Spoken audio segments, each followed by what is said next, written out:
We now come to the 10-minute rule motion, Gaza Independent Public Inquiry, and I call Jeremy Corbyn. Thank you, Madam Deputy Speaker. I beg to move that leave be given to bring in a bill to make provision for establishing an independent public inquiry into UK involvement in Israeli military operations in Gaza, to require the inquiry to consider any UK military, economic or political cooperation with Israel since October 2023, including the sale, supply or use of weapons, surveillance aircraft and Royal Air Force bases, to provide the inquiry with the power to question ministers and officials about decisions taken in relation to UK involvement and for connected purposes. Madam Deputy Speaker, in the aftermath of the Iraq War, several attempts were made to establish an inquiry surrounding the conduct of British military operations. The government of the day spent many years resisting those attempts and those demands for an inquiry. However, they could not prevent the inevitable, and in 2016 we had the publication of the Chilcot Inquiry, which Sir John Chilcot had undertaken over several years. The report found serious failings within the British government, which ignored the warnings of millions of ordinary people who had been protesting on the streets against the invasion. I was leader of the Labour Party at that time when the report came out, and I apologised on behalf of the Labour Party for the catastrophic decision to go to war in Iraq. History is now repeating itself. Over the past 18 months, human beings have endured a level of horror and inhumanity that should haunt us all forever. Entire families wiped out, limbs strewn across the street, mothers screaming for their children buried under the rubble, human beings being torn to pieces, doctors performing amputations without anaesthetic, children picking grass and dirt from the ground thinking they might find something edible to eat. The survivors will face lifelong mental health consequences which will go on for generations. Home by home, hospital by hospital, generation by generation.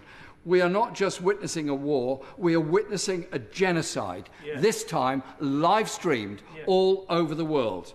Today, the death toll in Gaza exceeds 61,000. And 110,000 people, or 1 in 20 of the entire population, have been severely injured.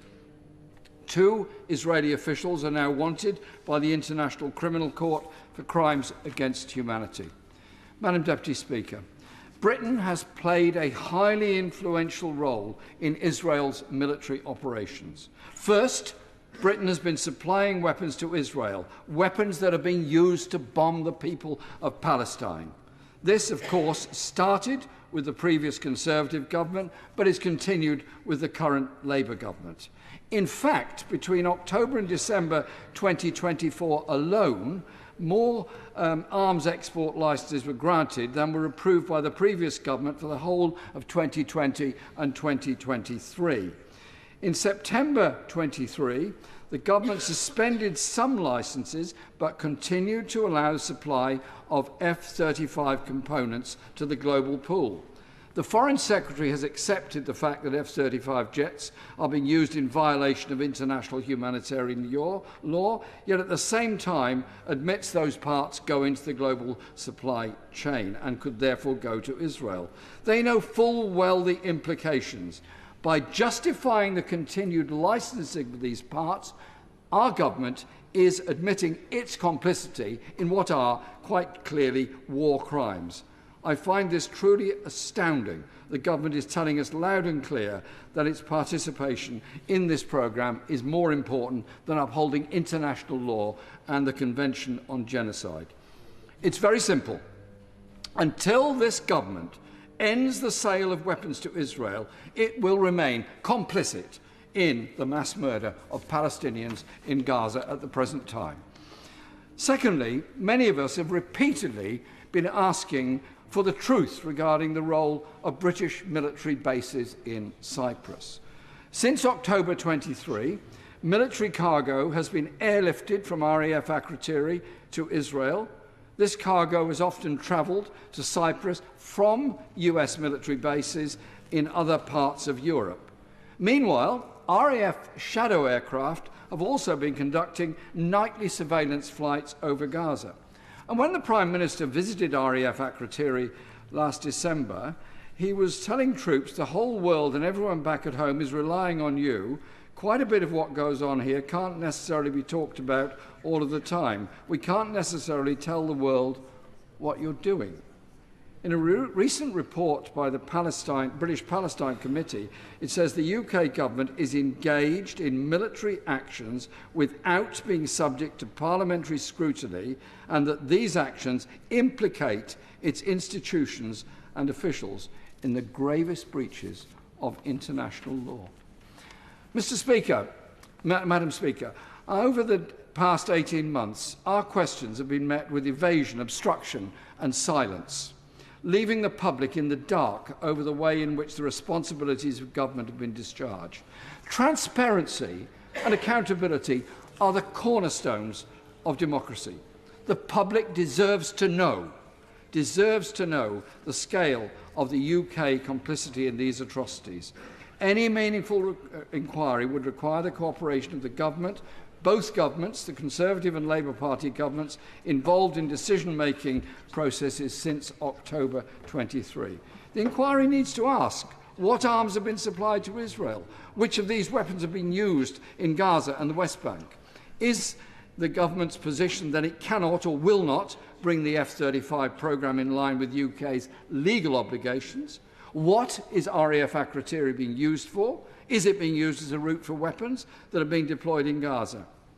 How many US Air Force flights have flown from RAF Akrotiri to Israel since October 23? Have Israel F-35 jets been stored and repaired at RAF bases in Akrotiri or anywhere else? What video footage does the government have of the war zone from RAF flights? Will it release this footage? What intelligence has been passed on to Israel? What legal advice has the government received over an assessment of genocide, and when will it publish this advice? Mr. Speaker, I want to finish by reminding the House that in October 23, many of us called for an immediate ceasefire, for the bombing to stop, and for the release of all hostages. We condemned those attacks, but expressed alarm over the wholly disproportionate nature of the response. We warned that we were witnessing the beginning of the total annihilation of Gaza, and we pleaded with political leaders on both sides to call for peace. Today, some politicians have finally begun to backtrack a bit. Perhaps they're frightened of the consequences and of their own inhumanity. If there was any integrity in this, all those that support the operation of the military there would weep for the 61,000 Palestinian lives that have been lost, buried under the rubble, and the moral cowardice of politicians in this country and others that have allowed this to go on. Today, we teach children about history's worst war crimes against humanity. They're asked to reflect about how those crimes ever came about. Our future history books will report with shame those that had the opportunity to stop this carnage but failed to act to achieve it. And so, Madam Deputy Speaker, we will continue our campaigns in this House and outside because we're appalled at what is happening. Our demonstrations, the huge demonstrations in this country and all around the world, are made up of people of all ages, all faiths, and actually quite a wide range of political opinion. They're united with the simple human request that we stop the bombing and save lives, and we stop that bombing by no longer supplying any weapons to do it. We will continue to campaign for truth, for accountability, and most importantly, for peace and for justice for the Palestinian people who've been denied all of that for far too long. Today, if this bill is agreed, and I hope it will be, this will be a step forward in opening up the murky history of what's gone on, the murky arms sales and the complicity in appalling acts of genocide. Hear, hear.